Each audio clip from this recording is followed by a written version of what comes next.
ബോബി ചെമ്മണ്ണൂരിനെതിരായ കേസിൽ തുടർ നടപടികൾക്ക് സ്റ്റേ. യുവനടിയുടെ പരാതിയിൽ വ്യവസായി ബോബി ചെമ്മണ്ണൂരിനെതിരെ രജിസ്റ്റർ ചെയ്ത ലൈംഗിക അധിക്ഷേപ കേസിൽ തുടർ നടപടികൾ ഹൈക്കോടതി സ്റ്റേ ചെയ്തു.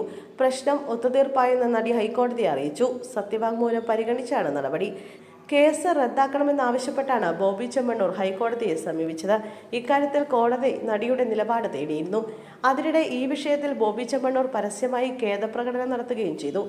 ഇതിന് പിന്നാലെയാണ് കേസ് ഒത്തുതീർപ്പായെന്ന് നടി സത്യവാങ്മൂലം കോടതിയെ അറിയിച്ചത്. തുടർന്നാണ് ഹൈക്കോടതി നടപടി. നടിക്കെതിരായ അധിക്ഷേപ പരാമർശത്തിൽ സാമൂഹിക മാധ്യമങ്ങളിലൂടെയാണ് ബോബി ചെമ്മണ്ണൂർ ഖേദപ്രകടനം നടത്തിയത്. ബോബിയുടെ മാപ്പപേക്ഷ സ്വീകരിക്കുന്നുവെന്ന് നടി പിന്നാലെ അഭിപ്രായപ്പെട്ടിരുന്നു. അദ്ദേഹത്തിന്റെ ഭാഗത്തുനിന്നുണ്ടായത് ഒരു നല്ല തീരുമാനമാണ്. ഈ വിഷയവുമായി ബന്ധപ്പെട്ട് തന്റെ മാതാപിതാക്കളോട് സംസാരിച്ചിരുന്നതായി ബോബി ചെമ്മണ്ണൂരിന്റെ ഭാഗത്തുനിന്നുണ്ടായ ഖേദപ്രകടനത്തെ അഭിനന്ദിക്കുന്നതായി നടി പറഞ്ഞിരുന്നു. നടിയെക്കുറിച്ചുള്ള എന്റെ പ്രസ്താവനകൾ അവർക്കും കുടുംബത്തിനും വലിയ മാനസിക പ്രയാസമുണ്ടാക്കിയെന്ന് എനിക്ക് മനസ്സിലായി.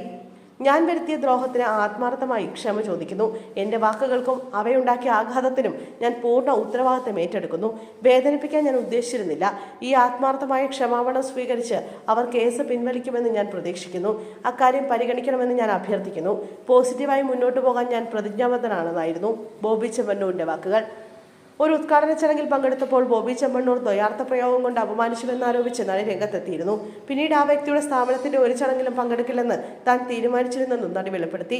ഇതോടെ പ്രതികാരമെന്നോണം സോഷ്യൽ മീഡിയയിൽ തന്റെ പേര് മനഃപൂർവ്വം വലിച്ചഴിച്ച സ്ത്രീത്വത്തെ അപമാനിക്കുന്ന കമന്റുകൾ പറയുകയാണ് ആ വ്യക്തി ചെയ്തതെന്നായിരുന്നു നടി സാമൂഹ്യ മാധ്യമങ്ങളിൽ പങ്കുവച്ച കുറിപ്പിലൂടെ അറിയിച്ചത്.